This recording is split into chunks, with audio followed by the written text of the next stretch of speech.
The snow has stopped. The sun is out, which is good, but it also will probably mean a drop in temperatures. We have engaged our contractors to address 4,400 lane miles of residential roadways. Now, this is beyond the regular or the normal 4,000 road miles that are maintained under standard DPW routes. We expect that 172 trucks in total by 5 different contractors will be on our residential streets once they are fully deployed, and many are already fully deployed. In fact, in driving downtown today, I saw 4 to 5 contractors already clearing residential roadways. Contractors were contacted after the snow stopped or wrapped up last night, and as I said, many were able to get started very, very early this morning. So you add this truck total to the 80-plus vehicles in our SnowForce fleet, there will soon be more than 250 plows simultaneously removing snow from Indianapolis roadways. Vendors are contracted for a single pass along each public residential street, including the connector network of streets and beyond in neighborhoods throughout the city of Indianapolis. Many residents probably woke up this morning to a contracted plow already on their street. A reminder that motorists who park along public neighborhood roadways, we would ask that you be advised that contracted plows will be working to make a single pass through each street to improve travel safety. DPW encourages motorists to hug the curb when street parking or to park in off-street locations if at all possible. This will allow our contracted plows maximum space on the more narrow, tighter residential streets. And while the contracted plows will help us finish out the event, I cannot say enough and certainly cannot forget the women and the men of Indy DPW's SnowForce, who have really been in this from the very beginning. Preparations began even last week as vehicles were tuned up when the threat of a multi-day storm entered the forecast. Early operations Wednesday included responding to issues related to gusty winds and rain, such as downed tree limbs, malfunctioning traffic signals, and standing water on roadways. SnowForce drivers have been working back-to-back 12-hour shifts. I'm looking forward to thanking them right after this update at their 11 a.m. shift change. I would be remiss if I also did not give special thanks to our first responders with IMPD, with IFD, with IEMS, who carried out their duties in spite of the challenging conditions. By the end of this multi-day weather event, more than 200 DPW personnel will have worked in various operations addressing the dynamic impacts of the storm. Those teams include fleet services, stormwater operations, forestry maintenance, traffic signal technicians, and snowplow drivers and laborers. We can't thank enough the type of cooperation that all of these agencies have put together during this major weather event. And I want to also and finally thank the terrific partnership that the city of Indianapolis enjoys with AFSCME Local 725, whose leader I now have the pleasure of introducing, President Steve Quick.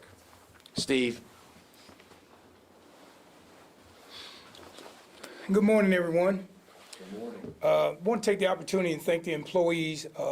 Like the mayor said, worked all night, all day to make this happen. They're giving up their weekend this weekend to make it happen for the citizens. I want to thank the citizens for staying out of the way yesterday. That made a big deal where they could actually do their work. Mayor, I appreciate you and your leadership. Dan and his partners, we are partners. We work good together, communicate all day and night to make sure we're getting the job done. So that's what I have to say. Thank you. And my partner, Dan Parker. Thank you, Steve. Thank you for your partnership and all the members of the snow force, the drivers, the laborers, the dispatchers. Mayor, thank you for the support you've given the drivers and the department. The fact that we've been able to be funded in our operational budget for the types of things that we're doing today is a testament to you and the council for supporting DPW. Thank you. I do want to, one more person I want to thank. He's standing right over here. He's the snowman. He doesn't like attention. But Steve Pruitt, who runs our snow force, he and our B shift head, Kevin Newman, been given 12 hours for the last few days. So we, as the mayor said, we've had over 200 people on this from the beginning. A couple of things to add. Since the beginning of this event through 7 o'clock this morning, we've used about 5,000 tons of salt. Like the mayor said, we've had over 80 trucks out on the streets. We do have some more work to do. We understand that, mainly in intersections and turn lanes. So if folks could bear with us on that as we clean that up today. There are some streets where maybe a truck went down and we haven't completed the clearing of that particular street. So we do have some that are down to bare pavement, but we know we have more work to do. We have, as the mayor said, 172 contractors out there getting into the residential streets.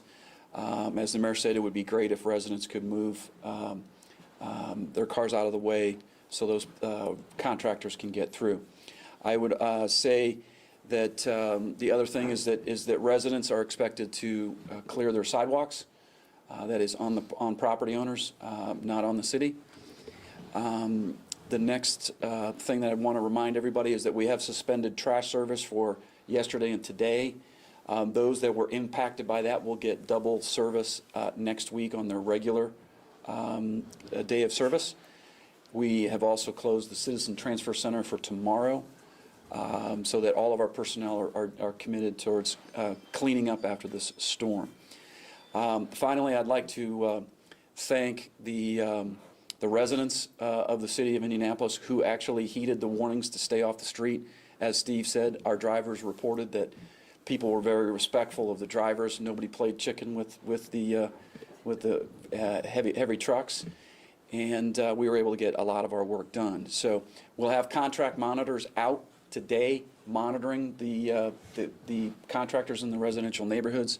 If folks feel like their street should have been done and it hadn't, they should call the Mayor's Action Center to report that. But please give us time. We do have one contractor that just started and another that's going to start at midday today. So there are some folks already out there, but we will get that. I'm going to turn it over to Commander Sellis and then come back up for questions. Good morning. I just want to remind everyone to continue to be safety-minded. Again, we're going to see bare pavement out on the streets, which is a good thing, but I also don't want everybody to become overconfident with it, as the mayor and Dan alluded to. You know, the citizens heeded the warning, which is great. We've noticed a significant difference in the number of accidents that we've had to respond to and calls coming into the 911 center. Again, the number one cause usually for accidents that we have is speed. Speed is one thing that each individual has control of. So if you do have to get out, monitor your speed, be slow. Road conditions can change still, even though you see bare pavement. And on top of that, just understand that as soon as we get more information in, we'll be adjusting any kind of advisory that needs to be adjusted. Thank you. Questions? Yeah, Dan. Dan, can you give us a definition on what you mean by residential streets? Which streets are going to be taken care of and which ones are not? This map shows the 4,000 lane miles the mayor referenced that DPW crews do on every single event. There's about 4,500 lane miles of all the rest of the streets in the city of Indianapolis. Those 4,500 are the ones that contractors are going to be dealing with today. So those 172 trucks are on every other street that are not classified as a major thoroughfare. So like Union Street, you know, some of the smaller streets? Smaller streets, side streets are going to get, yes. Okay. Private neighborhoods are not touched if they're a private street. We do have a list of neighborhoods that HOAs pay to have those done, so we don't send contractors in to do it again. Our contractors will be to those neighborhoods that haven't been touched at all. What should people expect as far as the timeline about when they can look out and find their street will be clean? You know, last year when we called out contractors, when we had that week of snow, it took them anywhere from 12 to 15 hours to complete all of them. I would expect that it's probably going to take a little bit more this time. There's more snow out there. So our hope is that by tomorrow, all of the contractors will have been, and residential streets will have been completed. You talked a lot about removing cars from the street. If people don't do that, will you be towing cars? Have you had to tow cars? No, the only thing that I would say, if you can't move your car or folks refuse to, we won't tow cars, but folks shouldn't be surprised if there isn't a snowman, you know, next to their car. So the contractors are using, you know, smaller trucks to try to pick up trucks to get in to some of the more narrow streets the mayor was talking about. But if you don't move your car, please don't call the Mayor's Action Center to complain that your car has been snowed in. I know you talked about this was a part of the budget to be able to bring in these contractors. How much is this all costing? So the call out for the contractors will be somewhere in the neighborhood of $500,000. So this year was the first year that the mayor inserted into our budget the ability to call out contractors at least twice. So we had $1 million in our budget for contractors. So the department was always under a crunch, having just one call out per year. So there was always a hesitation on calling out contractors. So with that additional funding, you know, we knew going into the storm that we called our contractors and said, we're probably going to be activating you with this particular storm, so be ready. So having that flexibility with our budget and not having to go back to the council and ask for more money is really a benefit. There's been some staffing issues across all segments. Are you fully staffed? We're not unlike any other employer. Yes, we do have vacancies. So if there's anybody out there looking for a job, we have plenty of. But we were fully staffed for the number of routes that we needed to do. So we pulled folks off from other things they were doing to make sure that we had someone in every truck that we could run. So How many trucks do you have sitting in? we don't have any. They're all out. Any truck that could have a plow on it had a plow on it. Should people still, you guys want people to stay off the road still today, just so you guys can get through, or what's the message on that? Well, I think that, as the commander said, it would be, if you don't have to go out, it would be beneficial to us if you didn't, but obviously, with the sun out, we know that more folks are going to get out. Actually, having a little bit more traffic on the streets, Steve's the expert on this, but more traffic on the street, you know, grinding up the snow with the salt. We're going to continue to salt all day long. Folks should, you know, with the drop in temperatures tonight, it's going to be really cold. Folks should expect some places that don't have salt on them to refreeze. And that's part of the reason why we want to get the snow out of those residential neighborhoods, so that when it does freeze tonight, most of it's gone. Looking forward, people always talk about potholes, especially after a winter storm. I know it's your favorite topic. If people see potholes, do you need them to report them to you? How do they report them? All of that. Well, with the amount of precipitation out there, and it's going to get down to, what is it, 5 tonight? Yes, sir. It's going to get down to 5 degrees tonight, and then it's going to thaw next week. Folks should expect those to start popping early next week, so they should call the Mayor's Action Center. Just so everybody is reminded, the folks that are out there driving right now, clearing the streets, are the same folks who work on filling, that dreaded word you mentioned. So give us time for these folks to sort of recharge their batteries and get back out there to hit the streets to make them in tip-top shape. So our hope is that asphalt plants will be open by the end of February so that we can get the mix that we need to make those more permanent fixes.